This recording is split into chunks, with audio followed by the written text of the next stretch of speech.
So today's video on BC Exotics is kind of the collections that I got today. So I got 12 more invertebrates. They're all kind of babies. I got 6 Incei, which is the Trinidad olive tarantula, but this is the the gold subspecies. And then I also got 6 Silenus forest scorpions. And I have the 6 scorpions here. I got them from Virginia Cheeseman, who's a kind of a very well-known supplier of tarantulas and other invertebrates such as scorpions and mantids and millipedes in the UK. They were born and reared up together, so they were all kept communally, and so that's why they're all in this pot together. But obviously they can't really stay in here. So I also got 6 of the slings. She had just bred them this September. They've had a few molts, but yeah, they're all pretty tiny at the moment. You can see one here. But yeah, no, these can stay in here for a while, I think, just because there's no point rehousing them, as those tubs are sufficient for at least a good few months. So moving right in for the forest scorpion setup, I'm going to be using this Braplast 3 litre kind of plastic tub. This should be able to house all 6 of them for I'd say about 6 months, something like that, until they get a bit bigger, and then I'll put them probably in like a big glass Exoterra or something like that. And so the first thing I'm going to do is add the substrate. So for this I'm just using cocoa fibre, as it means they can burrow. So this has been dried out. I had previously moistened it, but then kind of dried out a bit again, and so I am going to add some water to that. These scorpions, I'm pretty sure, are only about I think she said 2 to 3 months old, so they're really not that big, but I think it's important to give them a big kind of thick layer of substrate so that they can burrow in. I am also putting in other stuff as well though. If you haven't already subscribed, please go and do that, as it doesn't cost you anything and I really appreciate it. Or leave a comment below suggesting any videos or anything you'd like to see on my channel. So that's about an inch, just over an inch of substrate. I think I am going to add a little bit more, just as you can't really have too much when it comes to scorpions.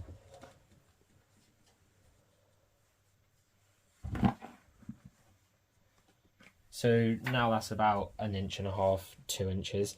I'm going to add the water just because it's quite dry at the moment and they do need quite a high humidity. When you're making the substrate, tap water is fine, as they won't typically drink from the substrate, but when you're using a water dish, it's kind of better just to make sure it's from kind of a clean, well, I guess all tap water is kind of fine, but for snakes I add my ReptiSafe. It's like this kind of blue liquid that if there's too much chlorine, it kind of helps with that, and so I just use that for the invertebrates as well.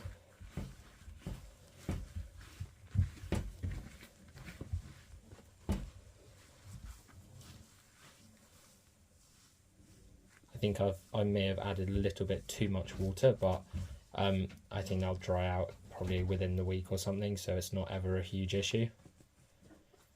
You have got to be careful though if you have too much water and then that you leave live food in there, because if it dies it'll mould and kind of become rotten a lot quicker, and that can really do harm to invertebrates and can potentially kill them, as I've seen mould in a few of my enclosures from that. But if you remove it straight away and the whole section of substrate is affected, it's usually fine.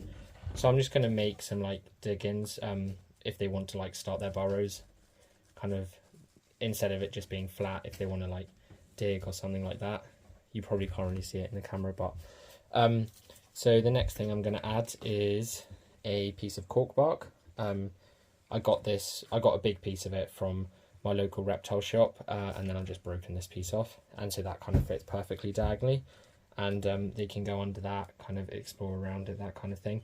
I do build the substrate around it a bit just to support it, but it's concaved so they can fit under it quite easily, and there are places here for them to go underneath.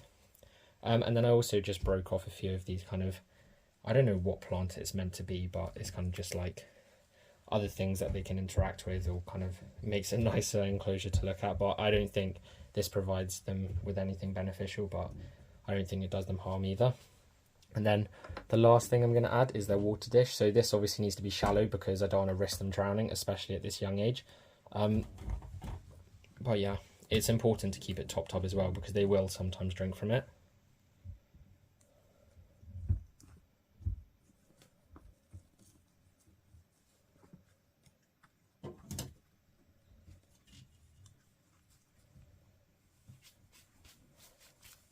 So now I'm going to add the scorpions. So like I said, I have 6 in here. And these are all H. Silenus. Some of them have had like an additional molt compared to others. So I think the one here is probably the biggest so far. I think I'm just going to kind of pour them in just because that's probably the easiest method.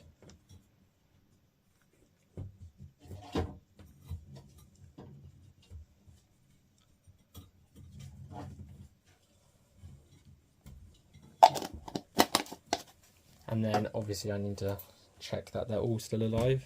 I think they're all doing fine. Make sure none of them are buried.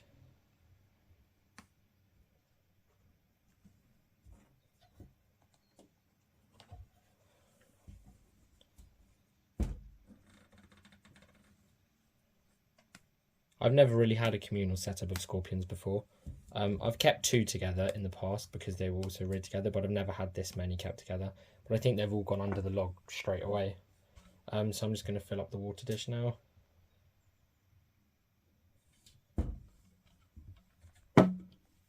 And so that is it for today's video. Like I said, please subscribe if you want to see more on my channel. Oh, this one's getting out. And thanks for watching.